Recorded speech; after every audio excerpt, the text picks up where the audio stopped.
Right now, more people are leaving their current jobs in pursuit of new opportunities. This is making the job market a lot more competitive and increases your competition in getting the job you want. You may worry that your previous experience may not stack up against other applicants. What if I told you that doesn't put you at a disadvantage and you can stand out in your interview?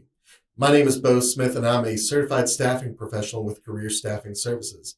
Along with placing great candidates for my clients, I also want to help guide your business so that you have reduced HR and legal risks, better hires, less headaches, and overall peace of mind when it comes to running your business. And for the candidates that are looking for work, I want to try to make sure that you find the best job possible. Now, what plays a major factor is how well you interview against your peers. A great interview can get both feet in the door and make you stand out amongst others in your field. If you can leave a good impression with your potential employer, then it could lead to you getting that position. We're going to go over some of the do's and don'ts that will make you stand out in your interview. Now, the first one we're going to go over is how to dress for your interview. You want to dress the part for whatever position you apply for, or even overdress. If you're not familiar with the phrase, remember this. Dress for the job that you want, not the job that you have, or in this case, the job that you don't have right now. Now, if you are interviewing for an office position, here's kind of what you need to go for as far as a business professional look. For guys, that means dress pants, a button-up shirt, maybe a jacket and tie, just depending on where you're going to for an interview. And for the ladies, a nice blouse or a shirt and a skirt or dress pants, just kind of depends. And now, even for industrial jobs, or if you're going through a staffing agency like ours, you should be presentable. You don't have to dress up as much. For the guys, this could mean just a polo shirt and khakis or jeans. Ladies, this can be just jeans and a blouse. Sometimes polo shirts work too. Now, that's just something that's going to be up to you, and you don't have to necessarily overdress for the part. Now, do not, under any circumstances, underdress for an interview. It can really put across that you aren't taking this interview seriously or that you don't put in effort. Going back to office positions, men should avoid wearing any t-shirts, while women should avoid wearing any dress that might be revealing. And that's all I'm going to leave it at. And please, please don't wear pajamas to an interview. You'd be surprised how many I have seen that have done that. And whenever they do that, they're not going to get hired on. I mean, it just goes right across as someone who is not taking this seriously and is just being there to be there. Now, for your second step, what you're going to do is do research on the client that you're going to go interview for and the position that you're doing. Now, if you get a call back for an interview, make sure to do research, like we were saying, on the company and the job. Much like you, an employer wants to be recognized for what they've accomplished, so it's important to know what all the company does. It's equally important to know what exactly they're looking for on their open position. You'll want to memorize key qualifications and knowledge of software or what they expect you to have.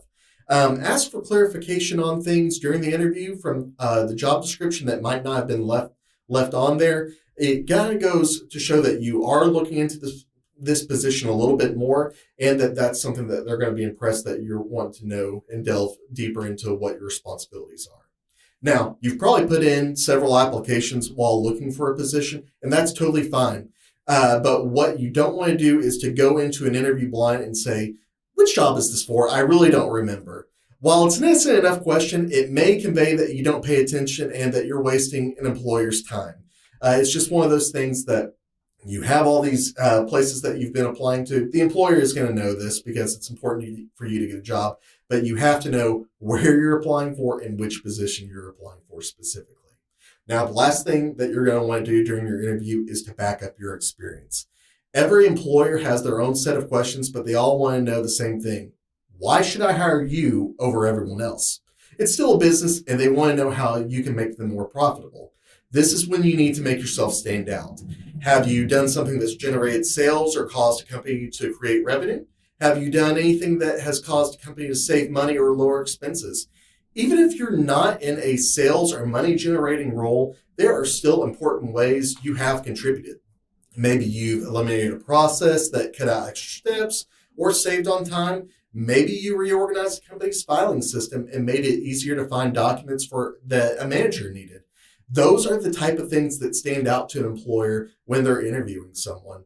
A good example, one that really sticks out in my mind is one time I was watching a video on this specifically for a company called the Morgan Method.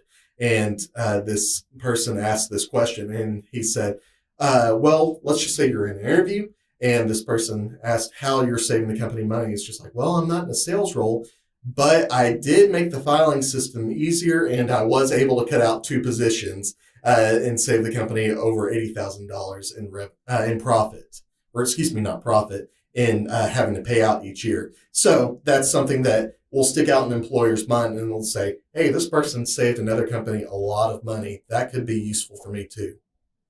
Now, there are certain phrases that interviews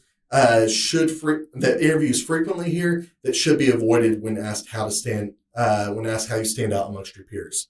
Some of those things include, I'm a hard worker, I pick up on things quickly, I learn really quick, I don't mind working overtime, I'm flexible on hours, I'm a people person, I can work with anyone. You know what? You probably are the hardest worker or the quickest learner, but we've been told that by the last 20 people that walked in here before you.